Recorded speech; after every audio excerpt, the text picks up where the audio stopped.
सभी good morning.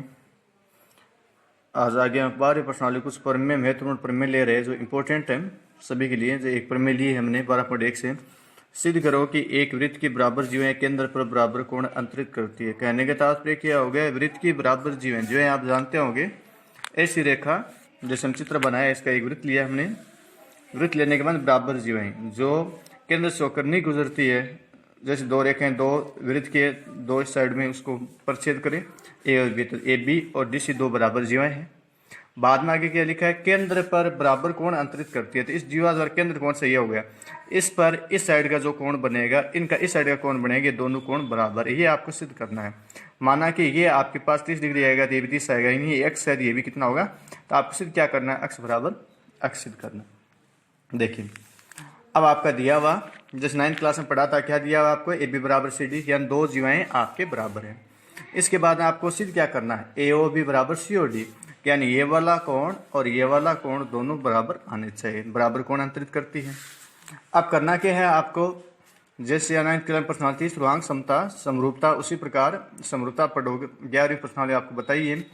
अब दो त्रिभुज बन गए, एक त्रिभुज ये बन गया, एक त्रिभुज ये बन गया। दोनों त्रिभुज के अंदर देखो ए ओ बी त्रिभुज सी ओ डी के अंदर ओ ए बराबर ओ सी, ओ ए बराबर क्या हो गया, इसके अंदर ओ ए बराबर ओ सी क्यों हो गया, क्योंकि वृत्त की त्रिज्या आपस में बराबर होती है। वृत्त की त्रिज्या आपस में क्या हो जाएगी, बराबर। तो ओ ए बराबर क्या आ जाएगा, ओ सी आ जाएगा। तो ओ ए बराबर ओ सी, ओ बी बराबर क्या हो गया, ओ डी, ये भी वृत्त की त्रिज्या है। इसी प्रकार ए बी बराबर सी डी आपको दिया हुआ है। इसी प्रकार दोनों त्रिभुज क्या होगी, स्फुरांक सम। स्फुरांक सम त्रिभुजों के संगत भाग बराबर होते हैं। तो संगत भाग कौन सा पूछा आपको, ये वाला, ये दोनों बराबर है। अतः कह सकते हैं कि बराबर जीवाएं केंद्र पर बराबर कोण अंतरित करती हैं। बराबर कोण क्या करती है, इसमें अंतरित करती हैं। आगे सुन। अब इनके बाद आपको क्या दिया हुआ था, सिद्ध करो कि अगला जो क्वेश्चन है। अब इनके जैसे एक प्रमेय और है आपके पास, उल्टा भी पूछा जा सकता है कि बराबर कोण जीवा बराबर कोण है, जीवाएं बराबर होती है, उल्टा हो जाएगा। तो मान लीजिए ये आपको दिया हुआ नियम कौन सा लग जाएगा, एस ए एस। तो हम क्या कर देंगे, ए बी बराबर सी डी सिद्ध कर देंगे। नेक्स्ट प्रमेय 3 लिए हमने 12.3, सिद्ध करो एक वृत्त के केंद्र से एक जीवा पर डाला गया लंब जीवा का समद्विभाजन करता है। कितना सा क्वेश्चन है, वृत्त के केंद्र से एक जीवा पर डाला गया लंब, लंब 90 डिग्री कोण जीवा का क्या करते हैं, समद्विभाजन करता है। तो एक चित्र लिया हमने, एक जीवा ली ए बी, ठीक है। ए बी की जीवा ली, ए बी पर केंद्र से डाला गया लंब, तो हमने एक लाइन को ओ से यहां से लंब डाल देंगे बी पर, बस वहां बिंदु क्या दे दिया, एम, ये लंब। अब सिर्फ क्या करना है, एम बराबर बी एम। अब हमने एक को ओ से मिला देंगे, बी को, क्यों, दोनों वृत्त की त्रिज्या ऐसे मिलाते दो त्रिभुज बन गए इसके। सिर्फ क्या करना, एम बराबर बी एम सिद्ध करना आपको। देखो क्या क्या बराबर हो गया, देखो दिया हुआ क्या था इसके अंदर, ओ एम लंब ए बी और ए बी एक जीवा है, ये दिया हुआ था। रचना ओ को ए व बी से मिलाया, क्या कार्य किया हमने, ओ को ए व बी से मिलाया, मिलाते ही दो त्रिभुज बन गए उसके अंदर। एक तो बन गया इसके अंदर ओ ए एम, एक बन गया ओ बी एम। तो ओ एम बराबर ओ बी एम। अब दोनों क्या करना है, क्या क्या समान है, ओ ए बराबर ओ बी वृत्त की त्रिज्या, कोण ए एम ओ और बी एम ओ बराबर क्या हो गया, 90 डिग्री लंब दिया, ओ एम बराबर और जिस दो त्रिभुजों में एक कर्ण एक 90 डिग्री कोण एक को दूसरे भुजा इसमें बराबर हो तो आरएचएस नियम कहते हैं हम। तो इसलिए ओ एम स्थिरांक सम किसके, ओ बी एम आरएचएस नियम से, और एक त्रिभुज स्थिरांक सम है तो इसके संगत भाग स्थिरांक सम, अतः ए एम बराबर बी एम सी पी थी। ये आपको सिद्ध करना था। अतः कह सकते हैं कि एक जीवा पर डाला गया लंब जीवा को समद्विभाजन करता है। मानता हूं समझ में आ गया होगा। इसी प्रकार एक प्रमेय और है, उसकी उल्टी भी पूछी जा सकती है, केंद्र से जीवा पर जो समद्विभाजन करता है वो लंब होती है, ये भी पूछा जा सकता है। यानी उल्टा 90 डिग्री कोण भी पूछा जा सकता है। ऐसी स्थिति में इनको ले लेंगे तो नियम क्या बन जाएगा, एस एस एस नियम बन जाएगा। अगर कैसे दोनों कोण बराबर हैं तो इनको आगे और भी अलग 90 डिग्री कोण है, यहाँ दोनों बराबर रैखिक नियम से बराबर 180 रख के आधा आधा कर लेंगे उसको। तो उस नियम से अगले प्रमेय जो 12.4 है उनकी जैसी हो जाएगी। अगले प्रमेय 7 सबसे इंपॉर्टेंट प्रमेय है। क्या है, सबसे इंपॉर्टेंट प्रमेय, क्या प्रमेय थी, सिद्ध करो एक चाप द्वारा वृत्त के केंद्र पर अंतरित कोण वृत्त के शेष भाग के किसी बिंदु पर अंतरित कोण का दोगुना होता है। आगे प्रमेय 7 में सिद्ध करो एक चाप द्वारा वृत्त के केंद्र पर अंतरित कोण वृत्त के शेष भाग किसी बिंदु पर अंतरित कोण का दोगुना होता है। एक चाप द्वारा पहले ये पता करना है कि चाप क्या होता है। एक वृत्त इस प्रकार से लिया हमने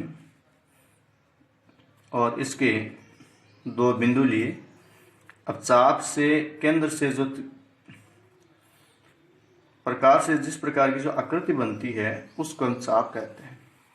जैसे ए और बी से जैसे चाप काटा तो ये चाप कहते हैं। अब इनके अंदर जब चाप काटेंगे तो एक वृत्त के अंदर दो चाप हो सकते हैं। एक जैसे ये लघु चाप हो गया, एक क्या हो गया इसमें दीर्घ चाप हो गया। तो क्या कहना क्या चाहता है, एक चाप द्वारा वृत्त के केंद्र पर अंतरित कोण, इस AB की सहायता से इसमें हमने कोई कोण बनाया। बाद में क्या कहा, अंतरित कोण वृत्त के शेष भाग कौन सा बच गया, इसमें कोण बन गया तो ऊपर वाला शेष भाग बच गया दीर्घ चाप। किसी बिंदु पर तो कोई बिंदु लिया हमने और बिंदु पर कोई कोण बनाया,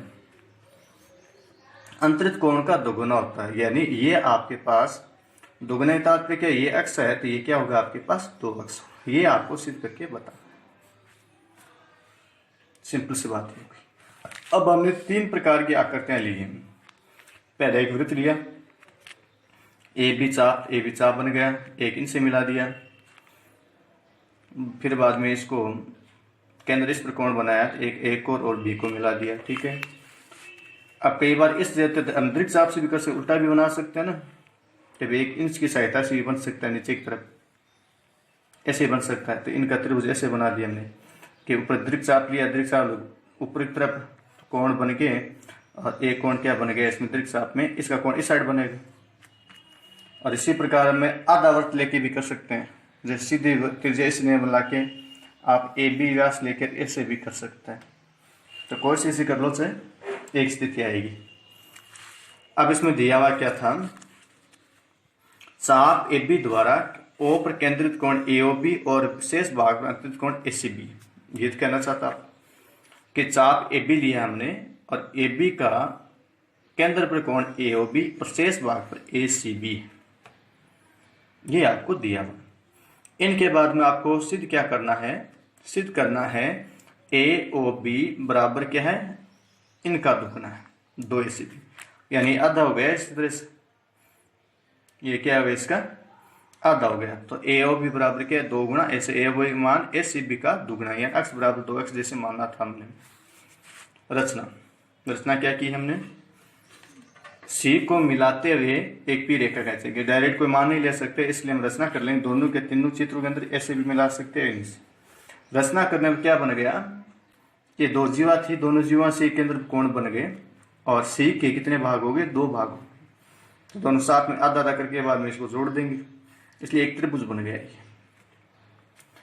तो उपपत्ति में क्या लिया कि AOC एक समद्विबाहु त्रिभुज है। पता चल गया AOC एक समद्विबाहु त्रिभुज क्यों है, क्योंकि आपके पास AO और CO दोनों वृत्त की त्रिज्या है। AO और CO दोनों वृत्त की त्रिज्याएं हैं, तो त्रिज्याएं हैं इसलिए क्या हो जाएगी, ये समद्विबाहु त्रिभुज से 2 भुजाएं बराबर हो तो OA बराबर O से एक वृत्त की त्रिज्या है। अब आपको पता है बराबर भुजाओं पर के समूह कोण भी बराबर होते हैं, तो ये कोण और ये कोण दोनों बराबर होंगे। तो हमने क्या लिखा, ACO बराबर है OAC, दोनों कोण ACO बराबर OAC बराबर भुजाओं के समूह कोण बराबर होते हैं। अब आपको पता है ये त्रिभुज हो गया, ये त्रिभुज का बाह्य कोण है और बहिष्ठ कोण त्रिभुज के अंतःभिमुख कोण के योग के बराबर होता है। तो इनका मान इन 2 के बराबर होगा। तुम कह सकते हैं AOC का AOP बहिष्ठ कोण है AOP, तो AOP किसके बराबर होगा, इन दोनों के योग के बराबर। तो हमने दोनों जोड़ लिया, ACO बराबर प्लस कोण OAC। अब कह सकते हैं AOP किसके बराबर है, ये ACO है तो इसको C का मान ज्ञात करना है, तो OAC को भी क्या मान लेंगे हम, तो पता है आपको कोण ACO बराबर कोण OAC होता है। तो दोनों एक जैसा मान लिया तो ACO क्या हो गया, डबल हो गया। AOP का दुगना क्या है 2AC। इसी प्रकार इस साइड का भाग ले लेंगे, इस साइड के अंदर ये भी दोनों भुजाएं बराबर आता है, ये त्रिभुज भी क्या है इसका समद्विबाहु त्रिभुज है, तो ये कोण बराबर होंगे। तो इसमें भी क्या है BOP एक बहिष्ठ कोण है, तो कोण BOP किसका दुगना हो गया, BCO का दुगना हो, दोनों जोड़ेंगे उसी प्रकार। तो कोण 2BCO दोनों प्लस करेंगे, समीकरण 1 और 2 को जोड़ने पर तो AOP plus BOP 2ACO BCO दोनों यदि हमें कॉमन करेंगे, दो कॉमन निकल गया, ACO प्लस BCO, तो AOP प्लस BOP मिलके क्या बन जाएगा, पूरा कौन बन जाएगा, AOB, बराबर 2 गुणा ACO प्लस BCO बन के क्या बन गया, पूरा पूरा ACB बन गया। तो ACB कोण 2ACB, समीकरण 1 और 2 3 से कह सकते हैं हम, ऐसे भी कर सकते हैं। आकृति जो दे रखी है, इस आकृति में थोड़ा उस और से, जैसे अर्ध में बना कोण समकोण होता है, जिसकी सहायता से कर सकते हैं, क्योंकि इसमें समकोण होगा तो इसका मान कितना आएगा, आपके पास मान ज्ञात करना होता है आपके पास 90 डिग्री, तो ये कितना आ जाएगा 180। ऐसे भी इसको हल किए जा सकते हैं। धन्यवाद सभी को। पेन को साथ में लेके बैठे जो करते रहे हर साथ।